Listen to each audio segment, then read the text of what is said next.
Hoy vamos a explorar un periodo fascinante y a menudo olvidado de la historia marítima. La era de los piratas medievales que dominaron las aguas del norte de Europa mucho antes de que Barbanegra o el Capitán Kidd navegaran por los mares caribeños. Antes de continuar con el vídeo, recuerde suscribirse al canal para más narrativas documentales como esta. Las olas heladas del Canal de la Mancha rompen contra la proa de un navío mercante cargado de lana inglesa.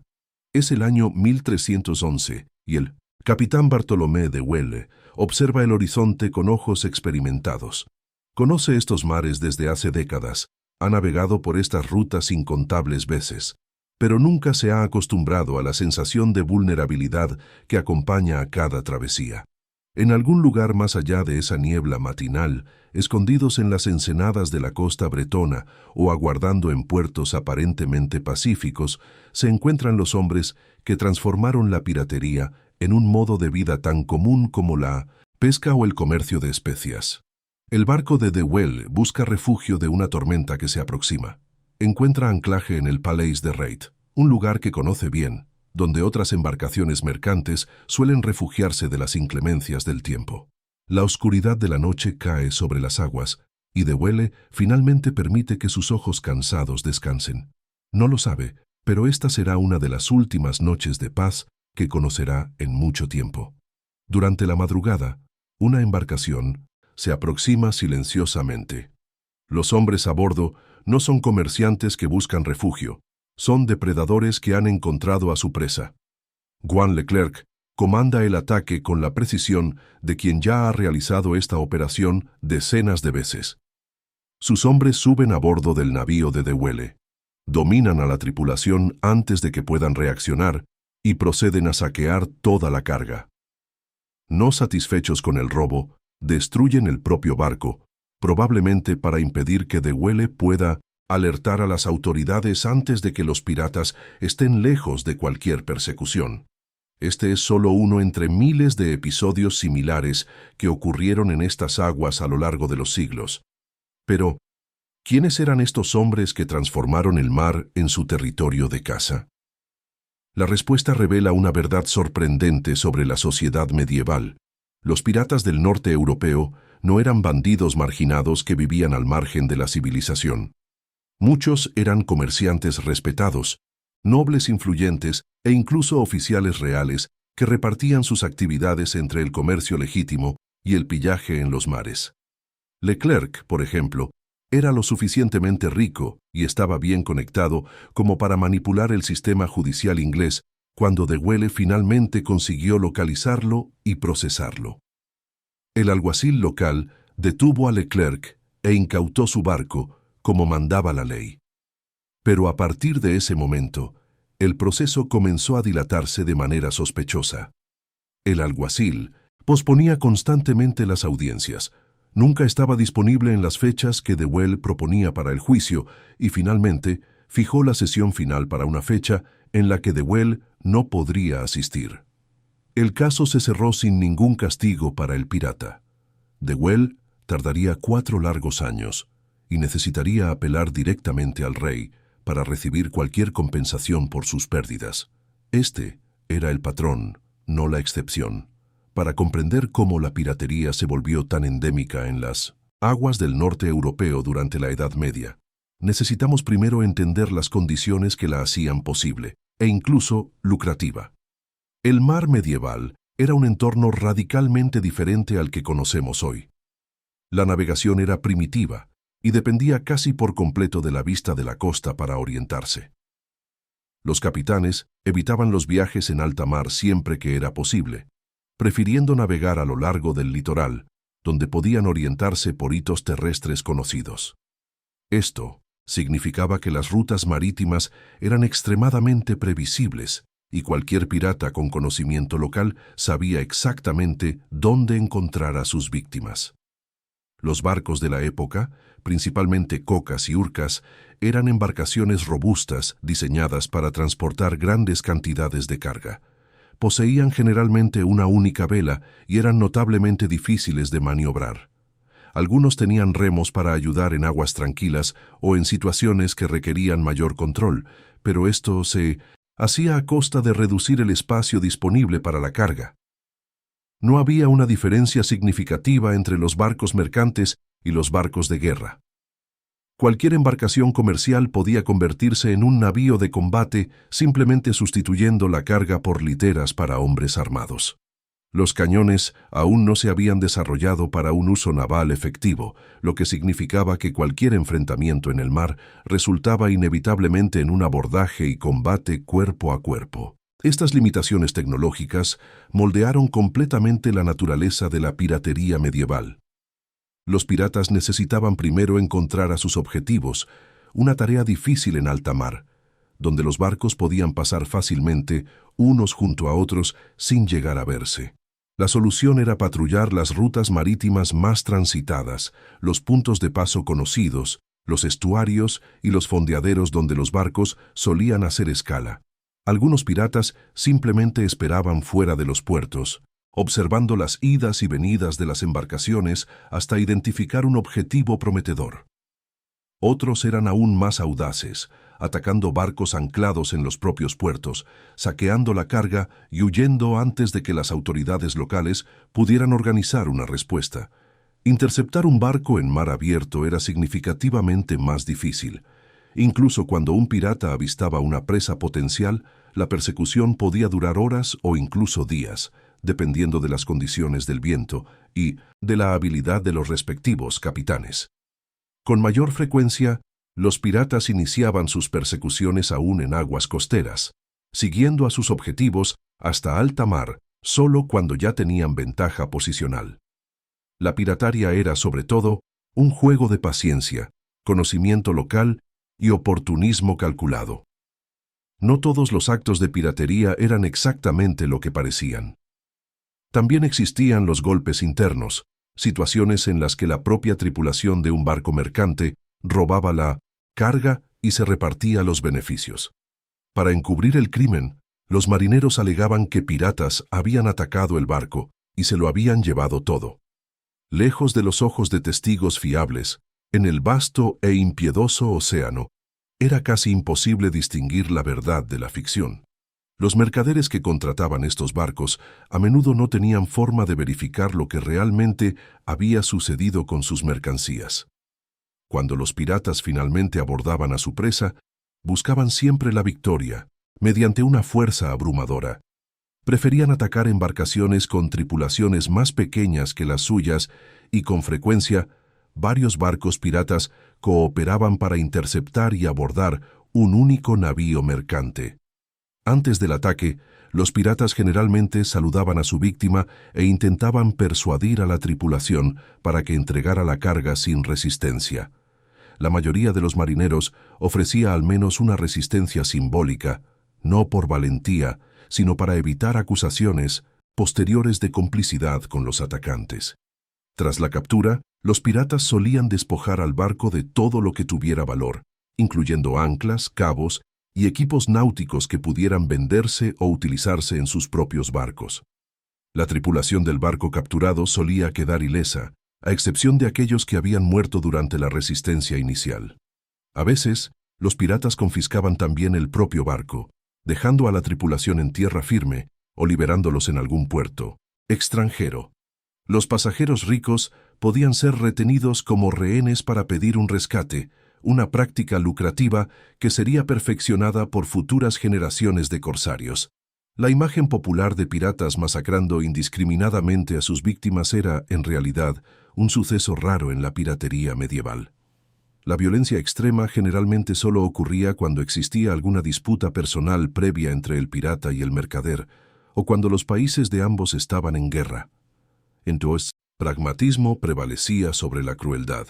Los marineros muertos no podían navegar el barco capturado, y una reputación de violencia extrema podría provocar resistencias más desesperadas en encuentros futuros.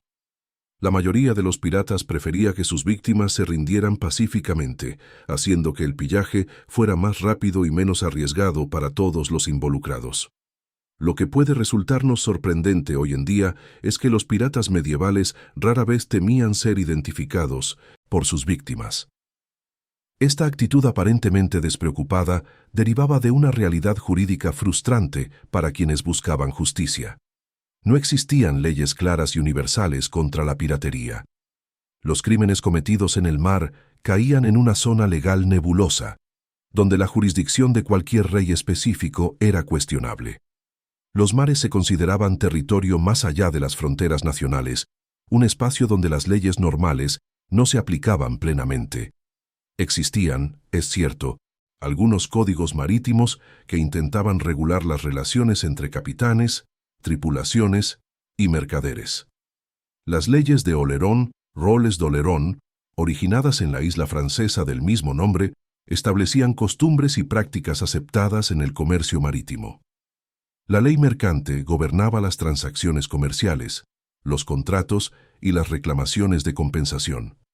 Pero estas leyes se centraban principalmente en la reparación financiera, no en el castigo penal. La pena de muerte para los piratas era extremadamente rara, incluso en casos de asesinato, a menos que algún rey tuviera un interés personal en el resultado del caso. El primer pirata en ser ejecutado en Inglaterra fue Guillermo de Briguejo, en 1228.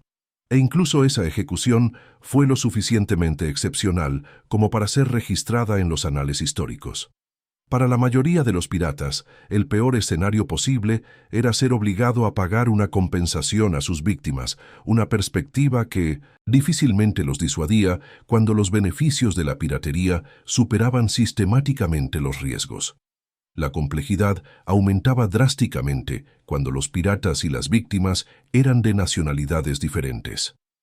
Si un comerciante inglés era robado por un pirata francés, ¿a qué rey debía apelar para obtener justicia? El pirata estaba bajo la jurisdicción del rey de Francia, que no tenía la obligación legal de procesar crímenes contra súbditos de otro monarca. Perseguir a un pirata extranjero podía crear incidentes diplomáticos serios, escalando potencialmente a conflictos entre reinos enteros. Ante estas complicaciones, la compensación financiera negociada entre los gobiernos implicados solía tener más sentido práctico que cualquier intento de justicia penal. También estaba la cuestión de quiénes eran exactamente los piratas. Para dedicarse a la piratería, un hombre necesitaba primero poseer un barco, o al menos tener acceso a uno. Los barcos eran inversiones enormemente caras, accesibles solo para los miembros más ricos de la sociedad. Los piratas medievales no eran marginales empobrecidos que buscaban sobrevivir. Eran comerciantes prósperos, nobles ambiciosos y empresarios marítimos que veían la piratería como una extensión natural de sus actividades comerciales legítimas. Casi todos los piratas eran también mercaderes. Alternaban entre el comercio honesto y el pillaje según se presentaran las oportunidades. Un cargamento de lana vendido en un puerto, un barco rival saqueado en el camino de vuelta a casa. Muchos eran figuras respetadas en sus comunidades costeras, con amigos poderosos e influencia considerable. Exactamente el tipo de persona capaz de sobornar a oficiales, manipular procesos judiciales y obtener perdones reales a cambio de favores. En el extremo inferior de esta escala social estaban los pescadores y marineros costeros que practicaban la piratería de oportunidad.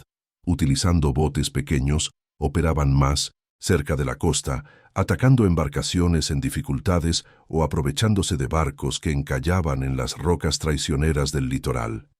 Aunque tenían menos capacidad para escapar de la justicia que sus colegas más ricos, también eran más difíciles de identificar y rastrear. Sus operaciones menores dejaban pocos rastros documentales. Un ejemplo clásico de esta piratería costera oportunista eran los piratas del Ras Bretón, un tramo peligroso de aguas en la punta de la costa de Minos, Bretaña. La región era notoria por sus arrecifes y corrientes traicioneras, donde los marineros inexpertos solían encallar o sufrir daños que los obligaban a abandonar sus embarcaciones. Los pescadores locales desarrollaron una reputación temible por aprovechar estas situaciones. Cuando un barco estaba en peligro, se embarcaban en sus botes, se aproximaban a la embarcación en dificultades y la saqueaban por completo. Eran más saqueadores de naufragios que piratas en el sentido tradicional, pero el resultado para sus víctimas era igualmente devastador. Entre los piratas más notorios de la era medieval encontramos a la familia Allard, comerciantes y corsarios que operaban desde Winchelsea, uno de los famosos Cinque Ports, 5 puertos, ingleses. Para entender la importancia de esta confederación de puertos, necesitamos retroceder en el tiempo y examinar la peculiar relación entre la corona inglesa y estas comunidades marítimas. Los Cinque Ports, originalmente 5 puertos del sureste inglés, formaron una confederación que se remonta al período anglosajón, posiblemente al reinado de Eduardo el Confesor. Hastings, Romney, Hythe, Dover y Sandwich eran los miembros originales, posteriormente ampliados para incluir a Winchelsea y Rye, como ciudades antiguas con privilegios similares. Al final de la Edad Media, más de 40 localidades estaban asociadas a la Confederación.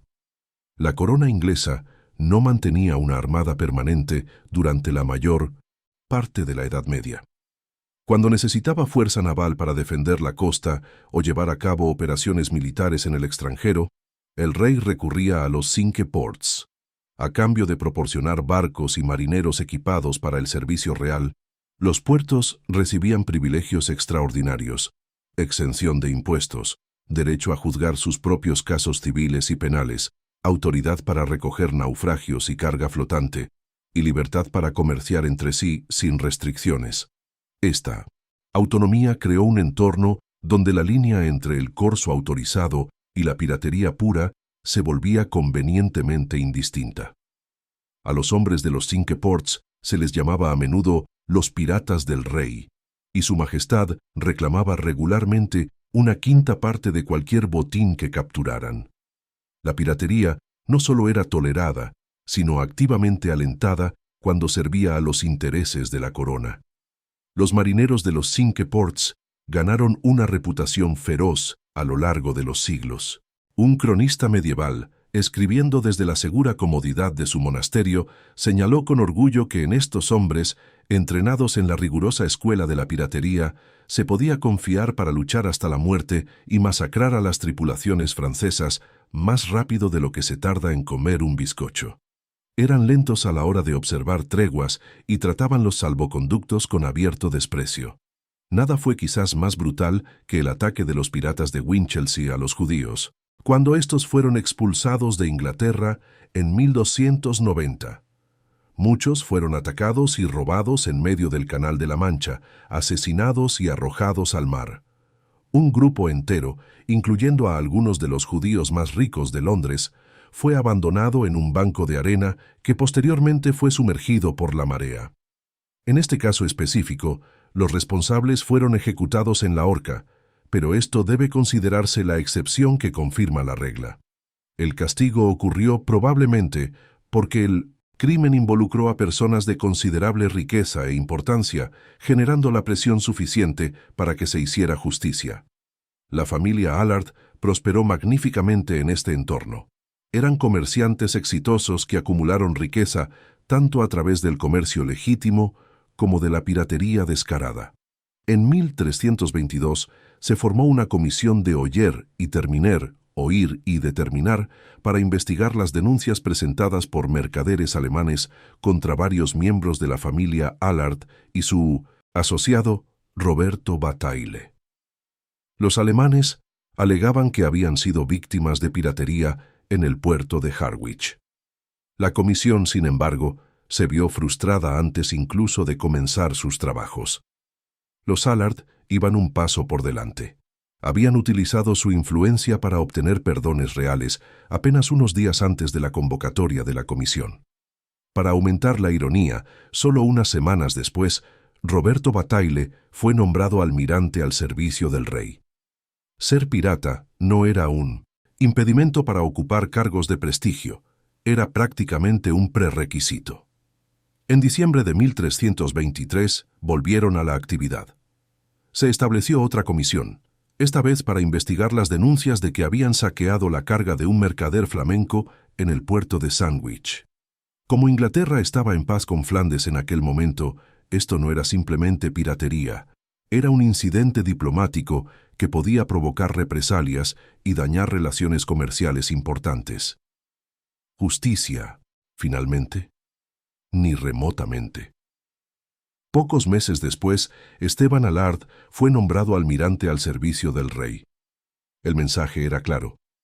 Para los hombres lo suficientemente ricos, poderosos y útiles para la corona, la piratería no acarreaba consecuencias significativas. La razón por la que hombres como Esteban Alard podían atacar a mercaderes flamencos con impunidad residía parcialmente en otra peculiaridad del derecho marítimo medieval, el concepto de represalia. Cuando alguien no conseguía procesar a un pirata en los tribunales o no obtenía compensación por sus pérdidas a través de medios legales, se consideraba perfectamente aceptable buscar la represalia. Este término tenía un significado jurídico muy específico entre los marineros. Significaba que la víctima podía tomarse la justicia por su mano para recuperar el valor perdido, y solo ese valor. El propio Esteban Alard había sido víctima de piratas flamencos en 1317. Los procesos legales probablemente se alargaron sin resultado, por lo que Esteban pudo haber decidido resolver el asunto por su cuenta. Ahora bien, el comerciante flamenco al que atacó en 1322 y los piratas flamencos de 1317 probablemente no eran las mismas personas. Sin embargo, se consideraba aceptable buscar represalias contra extranjeros de la misma nacionalidad, incluso si los individuos específicos señalados eran completamente inocentes. Naturalmente, esta peculiar costumbre podía conducir fácilmente a actos escalonados de piratería de represalia, y esto se volvía especialmente intenso en tiempos de guerra. Las potencias del norte europeo generalmente no mantenían fuerzas navales militares permanentes. Así, en tiempos de conflicto, los barcos mercantes y sus capitanes eran reclutados y equipados para la guerra. Francia e Inglaterra se enzarzaron en importantes conflictos navales a lo largo de toda la Edad Media, tanto entre sí como con otras potencias vecinas. Ninguna de las dos mantenía algo que pudiera llamarse una armada permanente. Sus flotas consistían, por tanto, en un número considerable de comerciantes convertidos en corsarios, cada uno de ellos ansioso por lucrar con cualquier conflicto. No es difícil imaginar que la guerra naval en aguas medievales degenerara a menudo en actos recíprocos y crecientes de piratería. Las distinciones entre la guerra oficial y la piratería personal se volvían imposibles de trazar. Los capitanes comisionados para atacar barcos enemigos a menudo ampliaban sus actividades para incluir barcos neutrales o incluso aliados, siempre que pudieran escapar de las consecuencias. Un ejemplo particularmente ilustrativo ocurrió en 1315-16, cuando Francia entró en disputa con los flamencos y trató de imponerles un embargo comercial. El almirante francés Berenguer Blanc fue el encargado de patrullar las aguas al sur de la costa inglesa para hacer cumplir dicho embargo. Sin embargo, Blanc y su flota pronto empezaron a atacar a embarcaciones neutrales e incluso a barcos aliados en actos descarados de piratería. Su flota llegó a atacar barcos ingleses, a pesar de que Francia no estaba en guerra con Inglaterra. Esto dio lugar a una larga y prolongada serie de negociaciones antes de que las monarquías francesa e inglesa acordaran finalmente las compensaciones adecuadas. Más avanzado el siglo XIV, estalló la Guerra de los 100 años entre Francia e Inglaterra. Para controlar el Canal de la Mancha, ambos bandos recurrieron al reclutamiento de corsarios a gran escala. Se volvieron tan dependientes de estos piratas contratados que no podían permitirse actuar contra ellos, incluso cuando depredaban objetivos neutrales o aliados. Un pirata en aquellos tiempos sabía que era indispensable y que podía esperar perdones gratuitos cada vez que se firmara una tregua. Esta fue, verdaderamente, la edad de oro de la piratería en las aguas del norte europeo.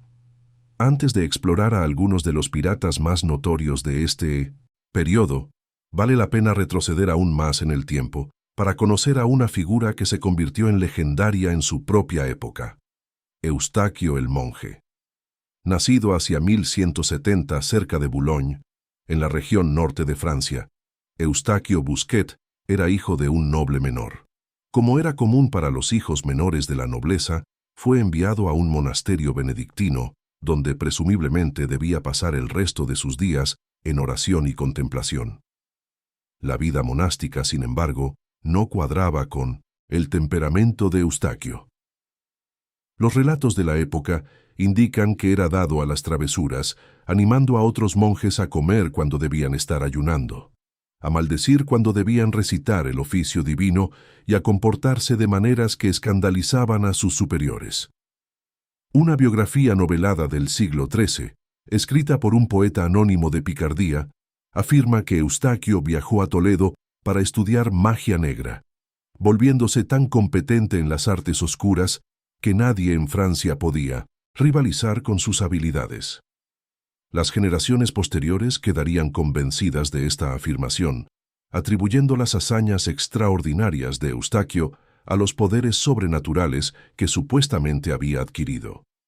Cuando su padre fue asesinado, Eustaquio abandonó el hábito monástico en busca de venganza. Esta búsqueda lo llevó finalmente al servicio del conde Reinaldo de Damartín, para quien trabajó como senescal, un cargo administrativo de considerable responsabilidad. Pero la relación se agrió cuando Eustaquio fue acusado de malversación de fondos.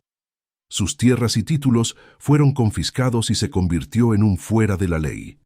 La venganza de Eustaquio fue creativa y persistente.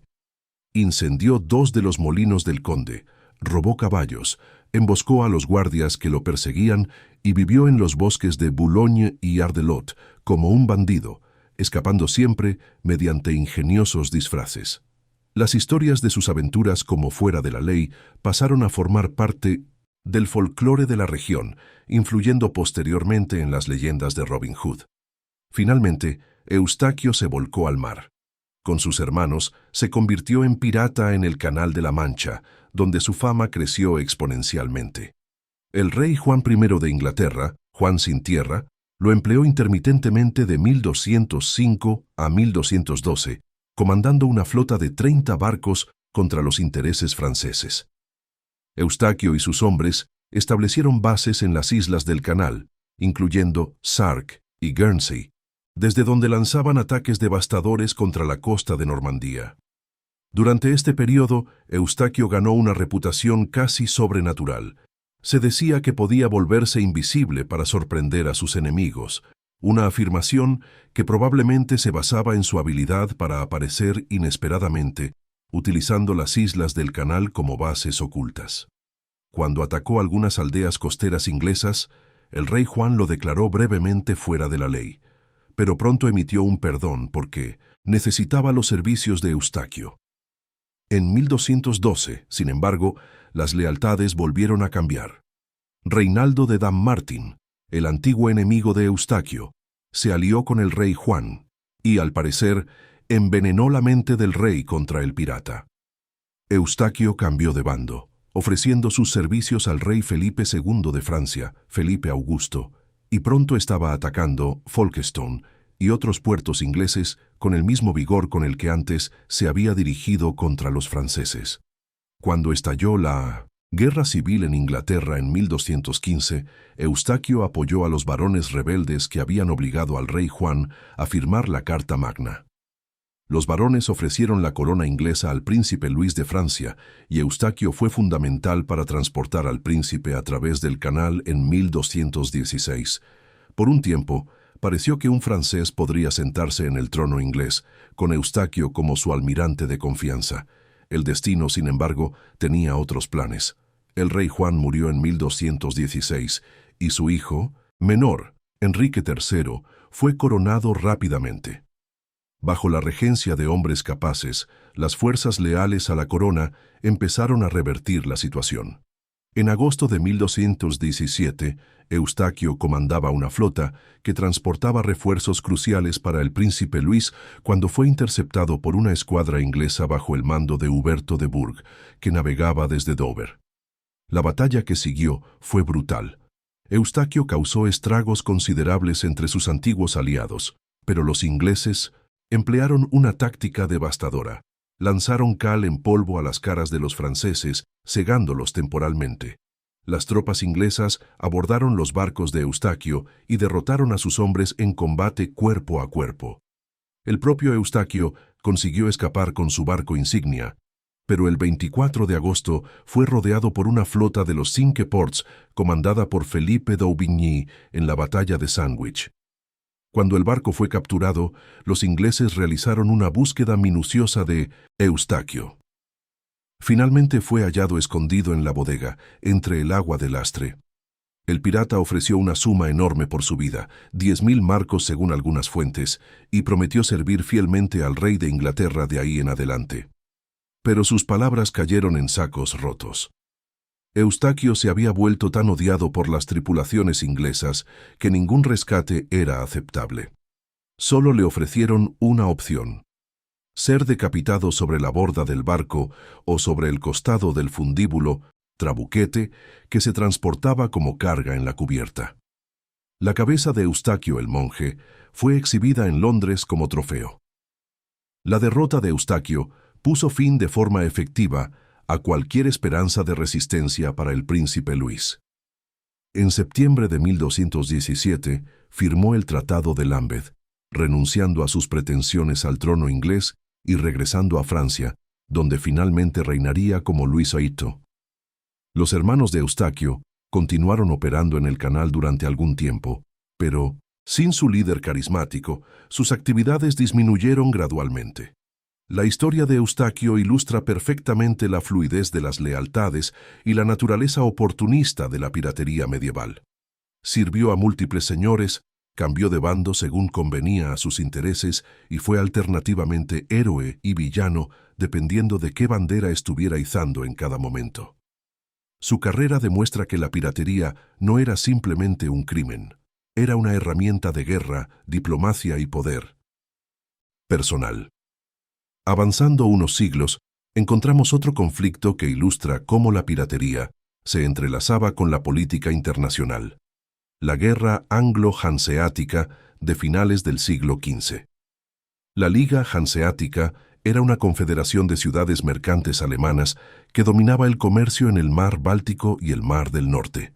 Sus principales ciudades incluían Lübeck, Hamburgo y Danzig, y la Liga mantenía factorías comerciales privilegiadas en toda Europa, incluyendo el famoso Steelyard en 1900 Londres. Durante décadas las tensiones crecieron entre los comerciantes ingleses y los hanseáticos. Los ingleses resentían los privilegios especiales de los que disfrutaba la Liga en Inglaterra y codiciaban el acceso a los lucrativos mercados del Báltico. Los hanseáticos, por su parte, se resistían ferozmente a cualquier intento de limitar sus ventajas comerciales. En el centro de este conflicto surgió una figura que merece especial atención: Ricardo Neville, conde de Warwick, conocido en la historia inglesa como el Hacedor de Reyes, por su papel crucial en las guerras de las Rosas. Pero para los comerciantes hanseáticos y franceses, Warwick era ante todo un pirata. En 1458, Warwick era capitán de Calais, responsable de mantener el control del Canal de la Mancha para la corona inglesa. Su flota, sin embargo, optó por atacar a la flota salinera hanseática, capturando 18 barcos de Lübeck. Esto resultaba problemático porque la Liga Hanseática e Inglaterra no estaban en guerra.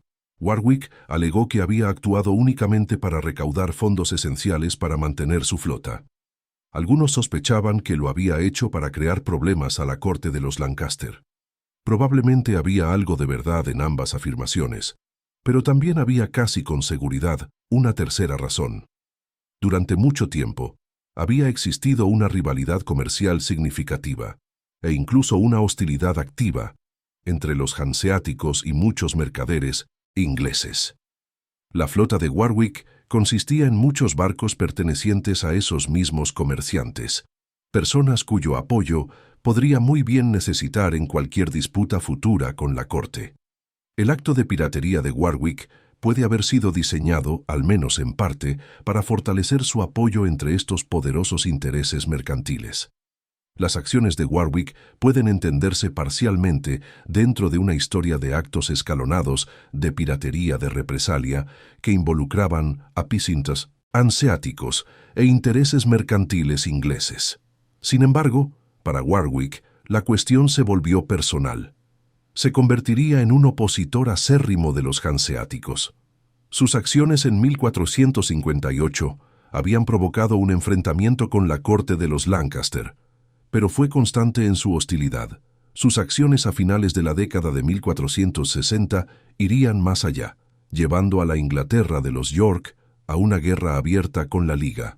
En junio de 1468, barcos ingleses en el puerto danés de Helsingør, fueron rodeados y abordados por fusileros alemanes. Fueron incautados y su carga confiscada y vendida. Según los daneses, esto se hizo para compensar los actos de piratas ingleses. Sin embargo, los hombres que abordaron los barcos ingleses no eran daneses, sino alemanes del puerto hanseático de Danzig. Entre los barcos incautados se encontraba al menos uno perteneciente al propio Warwick. Warwick utilizó esto como pretexto para arrastrar a un reacio Eduardo IV a una guerra total con la Liga. Sería una guerra naval, y como tal, una guerra librada principalmente por corsarios. Y traería a la prominencia al que quizá fue el pirata más exitoso de la era, Paul Beneke. Beneke era concejal de Danzig y un comandante naval distinguido incluso antes del comienzo de la guerra. Había conquistado la gloria en la batalla naval de Bornholm contra los daneses en 1455 y ejecutado un audaz ataque a Anholt en 1466. Pero fue durante la guerra contra la Inglaterra de los York cuando Beneke se convirtió en el terror de los mares. Cuando Beneke fue comisionado por Lübeck, la principal ciudad de la Liga Hanseática, para capitanear el barco Peter von Danzig, eligió convertirse en copropietario en lugar de recibir un salario. Fue una apuesta calculada que demostraba su confianza en sus propias habilidades. El Peter von Danzig era uno de los barcos de guerra más grandes y formidables de su época, con 51 metros de eslora y un mínimo desplazamiento de 1.600 toneladas. Para contextualizar, la Santa María que llevó a Cristóbal Colón a las Américas medía solo 19 metros y desplazaba 108 toneladas. Beneke capturó su primer barco inglés el día de Año Nuevo de 1470. Después, en 1471, capturó al alcalde de Dover, engañándolo para que subiera a bordo al fingir ser francés. Incendió hasta 18 barcos mercantes anclados en la costa inglesa en una sola acción. Consiguió incluso capturar al Lord, alcalde de Londres, mientras el desafortunado funcionario regresaba de Francia. Pero el golpe más espectacular de Beneke estaba por llegar. En abril de 1473, navegando por las aguas frente a Zelanda, no lejos de Sluis, el Peter von Danzig avistó una galera que salía de Brujas. La embarcación era ostensiblemente propiedad de Tomás Portinari, gerente de la sucursal del Banco Medici en Brujas, y navegaba bajo la bandera neutral de Borgoña. Beneke se acercó y exigió saber si había bienes ingleses a bordo. El capitán de la galera se rió a carcajadas y señaló la gran bandera borgoñona. Beneke no se dejó impresionar. Él y sus hombres abordaron la galera y la saquearon por completo. La carga era extraordinaria: tejidos de lana, lienzos, tapices, pieles, y entre los objetos más valiosos, un tríptico pintado por Hans Memling que representaba el juicio final. La pintura había sido encargada para la capilla de Angelo Tani, un gerente del Banco Medici, e incluía un retrato del propio Portinari. El valor total de los bienes capturados representó uno de los mayores botines piratas del siglo. Naturalmente, los propietarios protestaron enérgicamente. La cuestión se llevó a la corte papal, y los Medici movilizaron toda su influencia para exigir la devolución de la pintura.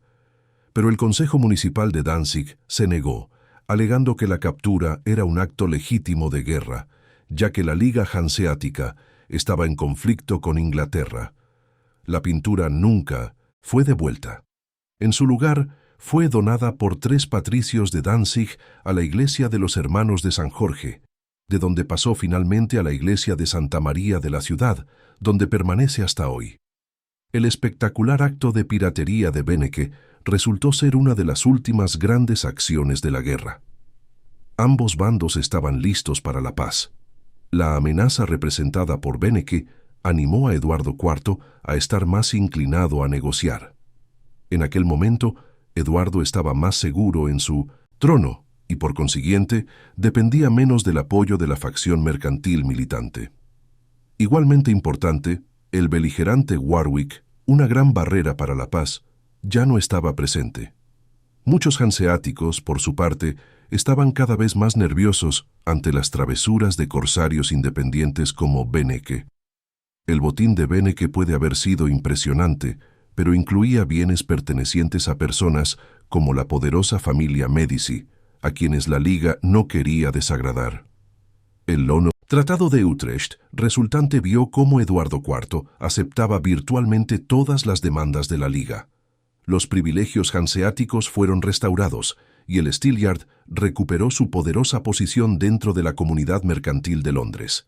En contraste, los comerciantes ingleses no recibieron concesiones significativas en términos de un mejor acceso a los mercados de Europa Oriental.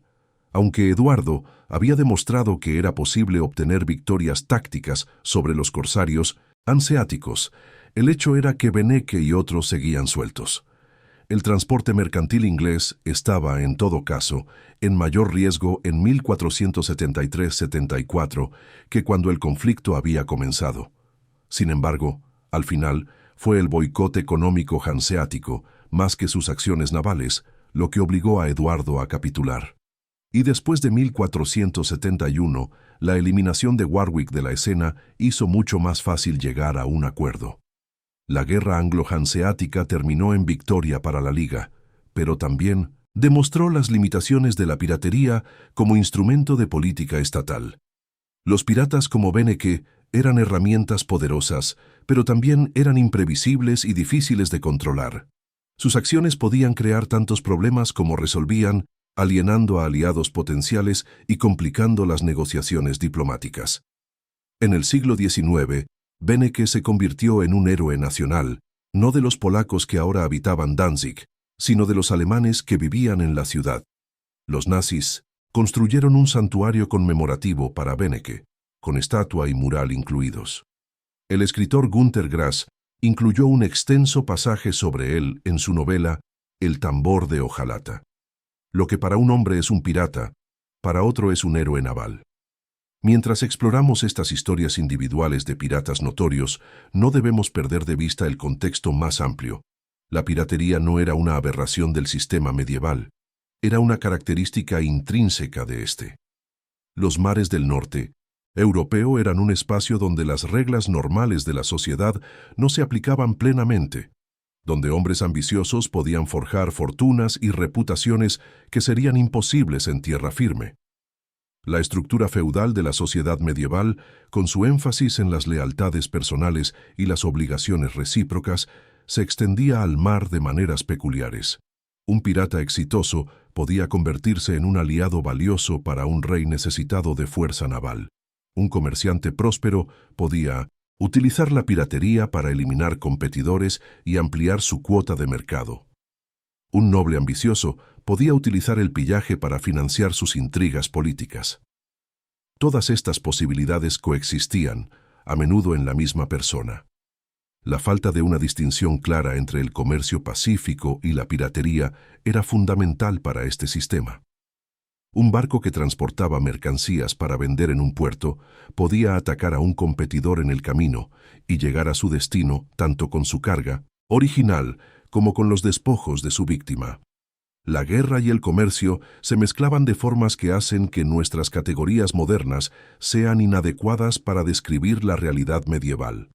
Los estudiosos que han intentado definir con precisión qué constituía la piratería en la Edad Media se han visto repetidamente frustrados. La historiadora Susan Rose observó que el primer problema para cualquier investigador que estudie la piratería medieval es que la definición contemporánea del término era vaga e imprecisa. La piratería ocupaba una zona gris entre el robo, la actividad semioficial y la guerra comercial de baja intensidad. Era difícil distinguir dónde terminaba el crimen y dónde empezaban las represalias y la guerra privada. El historiador naval N.A.M. Roger argumentó que era imposible distinguir el comercio hostil del Pacífico en la Edad Media. Afirmó que el comercio pacífico era casi inexistente, no solo por el hecho de que el mar se consideraba una zona más allá de las leyes y los tratados. En ese entorno, la paz o la guerra entre reinos significaba poco, y un barco en el mar siempre tenía que estar vigilante, ya que la piratería abundaba. Aunque los juristas medievales coincidían en que técnicamente existía algo llamado piratería, es decir, el pillaje violento criminal en el mar, en la práctica se carecía de una definición consensuada. La reacción de la corona inglesa ante este uso de la violencia era ambigua. Por un lado, la piratería formaba parte integrante del comercio marítimo y servía para entrenar a los marineros para la guerra naval. Por otro lado, los actos excesivos de piratería podían dañar las relaciones diplomáticas y provocar represalias que afectaban a todos los comerciantes del reino. Esta ambigüedad persistió a lo largo de toda la Edad Media y más allá. Los hombres que más tarde tripularían la flota de Francisco Drake contra la Armada Invencible, Armada Española, en 1588, eran, en muchos aspectos, simplemente los últimos representantes de una larga tradición de corsarios ingleses. La piratería evolucionó, se adaptó a nuevas tecnologías y nuevos contextos políticos, pero sus raíces medievales permanecieron claramente visibles. A medida que la Edad Media llegaba a su fin, los mares del norte europeo seguían siendo un terreno de caza fiable para los piratas. Los corsarios emprendedores no solo sobrevivirían a la transición hacia la Edad Moderna, sino que prosperarían en 1900 ella. Las mismas cualidades que hacían que un pirata tuviera éxito en el siglo XIV, conocimiento marítimo, audacia, conexiones políticas y disposición para operar en los márgenes de la ley, seguirían siendo valiosas en los siglos siguientes. La verdad era que los piratas mercaderes de los mares del norte eran a menudo demasiado influyentes políticamente, por no decir demasiado útiles, para ser llevados alguna vez debidamente ante la justicia. Prosperaban operando dentro de zonas grises, legales, e incluso cuando eran llevados ante los tribunales, muchos eran lo suficientemente ricos como para comprar su salida de los problemas. Las historias que hemos explorado en este documental representan solo una fracción de los incontables actos de piratería que ocurrieron en estas aguas a lo largo de los siglos. Por cada Juan Leclerc, cuyo caso quedó documentado en los registros legales, hubo decenas de piratas anónimos cuyas actividades nunca fueron registradas. Por cada familia Allard, cuya influencia preservó las pruebas de sus hazañas, hubo comunidades enteras de pescadores costeros cuya piratería de oportunidad dejó pocos rastros históricos. Lo que estas historias nos enseñan va más allá de la mera curiosidad histórica. Revelan una sociedad donde la violencia era una herramienta aceptable de competencia comercial, donde la ley era lo suficientemente flexible como para acomodarse a los intereses de los poderosos y donde la línea entre la criminalidad y el heroísmo dependía enteramente de la perspectiva. Los piratas medievales del norte europeo no eran figuras románticas que operaban fuera de las estructuras de poder de su época. Eran participantes activos en esas estructuras, usándolas y siendo usados por ellas. La próxima vez que pensemos en piratas, quizá valga la pena recordar que mucho antes de que Barbanegra aterrorizara el Caribe, mucho antes de que la bandera negra con la calavera y las tibias cruzadas se convirtiera en el símbolo universal de la piratería, hombres como Eustaquio el monje, los Allard de Winchelsea y Pablo Beneke de Danzig ya habían establecido las tradiciones que sus sucesores más famosos no harían más que continuar. Los mares medievales del norte europeo fueron la cuna de una cultura marítima, donde la piratería no era la anomalía sino la norma, donde los mercaderes eran piratas, los piratas eran almirantes, y la única ley verdaderamente respetada era la ley del más fuerte o del más astuto. Esta herencia perduró mucho más allá de la Edad Media, moldeando las prácticas navales y comerciales de los siglos siguientes y dejando una marca indeleble en la historia marítima del mundo occidental. Las olas del Canal de la Mancha siguen rompiendo contra las costas de Inglaterra y Francia, tal como lo hacían hace siglos cuando estos piratas navegaban por sus aguas. Los puertos que antaño albergaron a corsarios reciben ahora ferries y barcos de carga, los estuarios donde se preparaban emboscadas están ahora cartografiados por satélites. Y las rutas marítimas que eran tan peligrosas son ahora las más seguras del mundo. Pero en algún lugar, en las profundidades de estas aguas históricas, los ecos de aquel pasado violento y fascinante aún resuenan, recordándonos una era en la que el mar era verdaderamente el último territorio sin ley. Si ha llegado hasta aquí en este viaje por los mares medievales del norte europeo, significa que comparte con nosotros la fascinación por estas historias olvidadas que moldearon el mundo en el que vivimos. Al igual que los navegantes de aquella época dependían de puntos de referencia en la costa para encontrar su camino, nosotros dependemos de espectadores como usted para seguir explorando y compartiendo estas narrativas extraordinarias. Si este viaje a través del tiempo ha despertado su curiosidad y desea embarcarse en más aventuras históricas con nosotros, considere suscribirse al canal. Cada suscripción es como un viento favorable que nos impulsa a descubrir nuevos capítulos de la historia humana. Deje su comentario contando qué aspecto de la piratería medieval le ha sorprendido más o qué periodo histórico le gustaría que exploráramos a continuación. Y si conoce a alguien que disfrutaría de este viaje por los mares del pasado, comparta este documental. Al fin y al cabo, al igual que los mercaderes medievales difundían noticias de puerto en puerto, son ustedes quienes llevan nuestras historias a nuevos horizontes. Hasta la próxima travesía por los océanos de la historia.